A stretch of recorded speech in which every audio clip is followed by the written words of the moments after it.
de Tamara Chubarovsky, adaptada al català per mi, que es diu La girafa.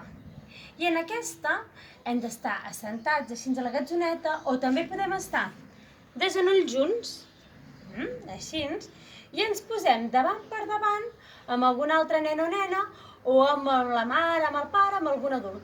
I si no, també podem fer-ho apoyant-nos a la paret, així, com si aquí hi hagués una paret, d'acord? I es tracta de dir la rimeta que jo faré i a la vegada acompanyar-ho picant de mans. Com picarem de mans? Fixeu-vos bé, porto la samarreta vermella i verda. Us en recordeu?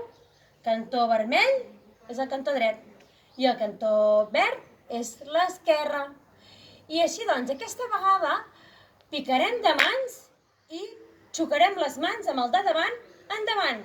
Igual. Picar i endavant. Picar i endavant. Picar i endavant. I la rimeta diu així. A la jungla africana, jovenetes girafes juguen juntes. A la jungla africana, jovenetes girafes junten fulles.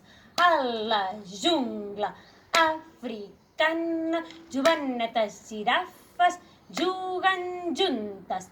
A la jungla africana, jovenetes girafes ajunten fulles. Molt bé. I qui això ho faci superbé, qui vulgui fer-ho encara una mica més difícil, el que pots fer és picar de mans i creuar. Picar de mans i creuar. Picar de mans i creuar. Picar de mans i creuar. I llavors seria així.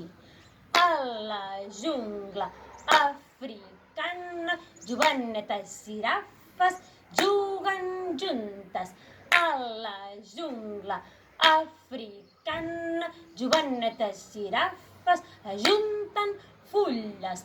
A la jungla africana, jovenetes girafes juguen juntes.